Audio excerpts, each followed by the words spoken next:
Patterson, Trade Show Guy, and I want to kind of look at the topic of how to choose an exhibit house, which is actually a pretty tough choice. Now, you could just go online and search exhibit house and call the one nearest to you. But then you think, well, what if I'm getting someone that has a bad reputation? Or what if they're going to cost a whole lot more than others? Because, man, there's a big range in the cost of these exhibits, design and custom and graphic production, all that stuff. So how do you choose an exhibit house? What does it take to find the right partner for your next booth project?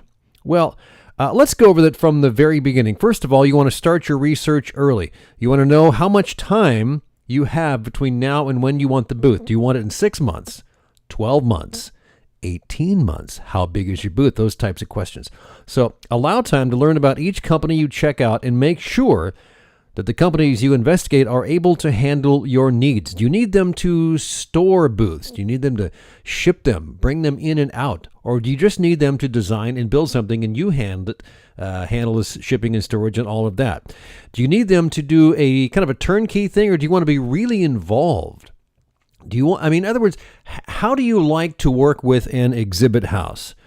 And also understand the timeline. Certainly, small booths means less time. Large custom booths means more time. 3D booth design can take a long time, like for small booths even a month to 3 months. Now, this is design only. Larger booths might make 2 to 8 or more months just for design only. See, what happens in a larger booth design? Let's say you're looking at a 30 by 50 or a 60 by 100, one of those big custom island booths. First of all, you've got to have an initial kickoff meeting.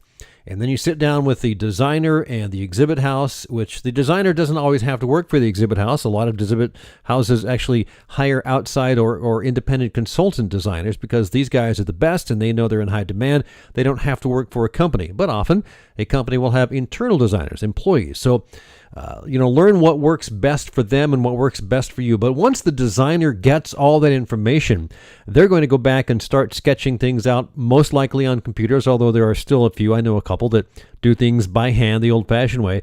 They may actually create a sketch and say, okay, here, are we on the right track? So in the process of getting to that final design, there's going to be a number of steps and iterations and changes and revisions that will take place. And a lot of this will happen during the times when you may be in the middle of a holiday, like Thanksgiving or Christmas or Memorial Day. And so there comes short weeks, and people take vacations around these weeks. And these specific people that buy in to this process and need to review it and need to respond may be gone.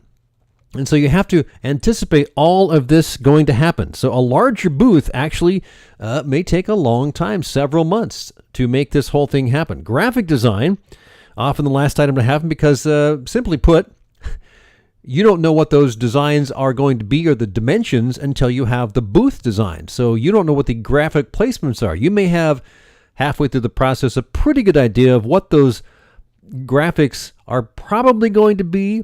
But until you actually have the final design and the designer goes through and says, okay, we've got 17 graphics, the header's going to be this size, these other graphics are going to be X size. So then you finally have the design dimensions that your graphic designer will have to handle and put those designs together. And of course, your graphic designer will probably work hand in hand with your marketing team.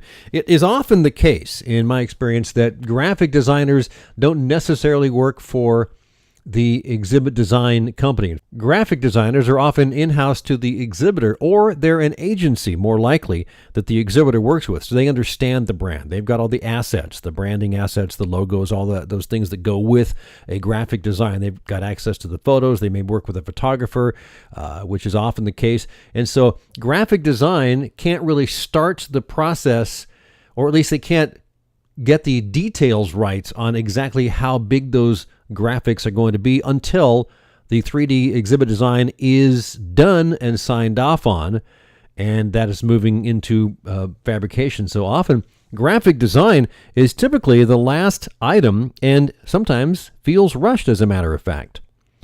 Let's look at fabrication time. Once the design is complete, fabrication is typically straightforward because all the questions have been answered by then. There may be a few material questions. What color laminate do you want? What pattern do you want? But those questions usually can be answered in a couple of days or even less.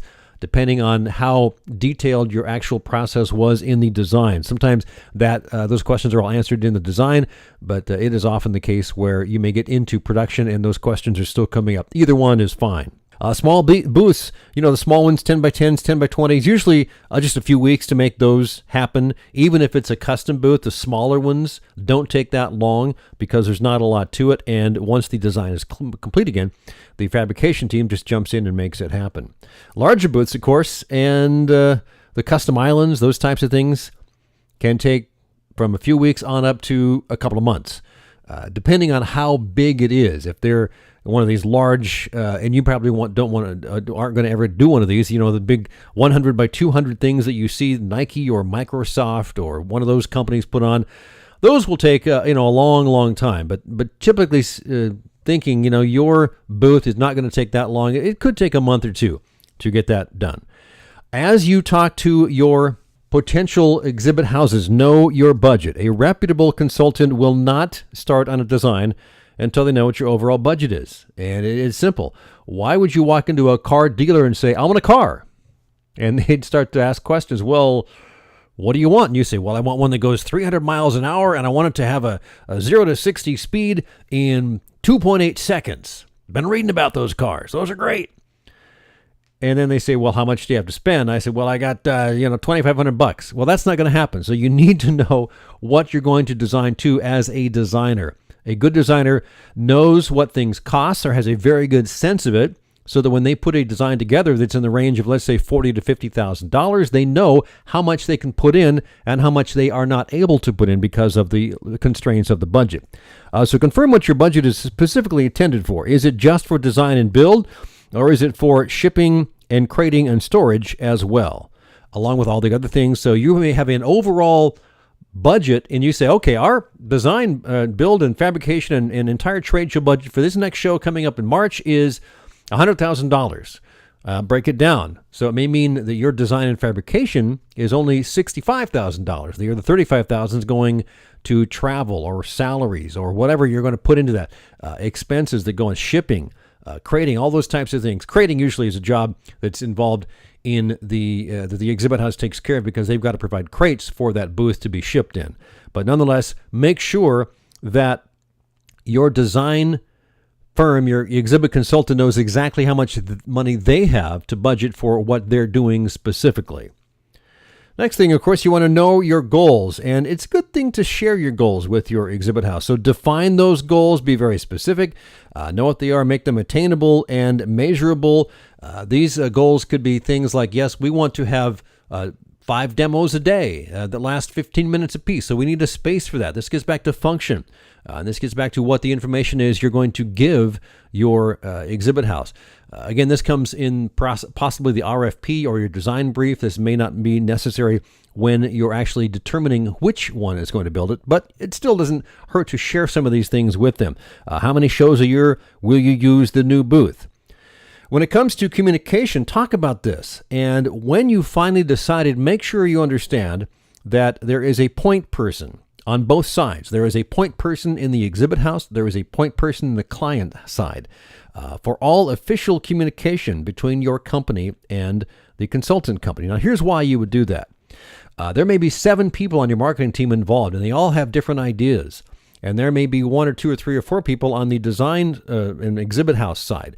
But there has to be one on each side, because if the one on the consultant side is the one taking the answers, but and telling the rest of the team what to do, but that message gets to the wrong person, the front person may not know exactly what happened. On the other side, if you as a client have 7 people in your marketing team and they're all communicating, if Joe says it's blue, but Bob is the one that says, we're the one that makes the final decision, or Jane is the one that is the point person, Bob on one side and Jane on the other, they've got to communicate very carefully. So that information has to go through from one point to the other so that it is confirmed. It doesn't get to be blue until Jane says it's blue, and then it's official. Also, pick a consultant with experience. If it's a larger company, what are their in-house services? Do they provide everything? Do they have storage? Do they have design services? Obviously, you have to do some sort of fabrication. Do they do the graphics in-house? Do they print all that? Do they design all that? If it's a smaller company, what strategic partners do they have, if any? It may be that they're a small boutique company that does specific things, like they may do eco-friendly booths. They're designed for natural products industry, for instance. They may have a small company, but have some great strategic partners, which is the case in the companies I get to work with. I am a small company. I work with a small company, but the folks we work with to do the larger projects can do it all. And the communication goes through me, but we make it happen from rentals to storage to graphic design to everything that goes out the door. We can handle it because I've got great strategic partners. So ask those types of questions. If the partners have that vast capability, your main firm size may not matter. It may mean that you're only working with one or two people that own a company, but that one or two person company may have some great strategic partners and fabricators and designers they work with. There are a number of manufacturers in the exhibit world that do not work with end users. And if you're working with a distributor, for instance, that is working with one of those great manufacturers, it doesn't matter how big that initial company is as long as they have access to strategic partners that can handle all of that. Certainly, you want to check your references along the way. Did you get a referral? Referrals are great. And one of the best ways to figure out who built booths is to go up and ask the people at a trade show. I've gotten a number of referrals this way because people will walk up to a booth that our company has designed and built and say, hey, that's a cool booth. Who did that? Well, if you get a referral from that, you know you're probably going to get, it's like a testimonial, really. It's a handshake, handoff. You get a referral, and that is pretty good way to learn who did certain booths. Certainly talk to past clients. If you track down an exhibit house that you like, ask to speak to a couple of their clients. If they've got any acumen in that area and have a lot of folks that they've done great work for, they will refer you to them. And again, do some online research as well. Ask them about their industry experience. It may mean that they've got 10 or 15 years or more, and they've got access to, again, those strategic partners that may have dozens or decades or hundreds of years of combined experience. It also finally comes down to customer service. How responsive are they in your initial contacts with them? I think customer service is probably the kind of the killer app when it comes to getting big projects done. If you've got someone that's very responsive and easy to work with and understands you, it's going to be a good experience. I think finally, though, all things being equal, you should pick the company that makes you feel good, that makes you feel welcome and at home. In other words, you are comfortable doing business with them. You're able to build a good relationship with them. And it's one of those things that if you pick the right company, you'll be doing business with them as years go by, because they want to grow with you. If you start out with a 10 by 10, but 2 years later, you're doing a 10 by 20, and 3 years after that, you're expanding to a 20 by 30 island. And this company has been working with you from the very beginning. They understand who you are. They understand how you approach your marketing, and they understand what it takes to make you happy and to get results with your trade show booth experience.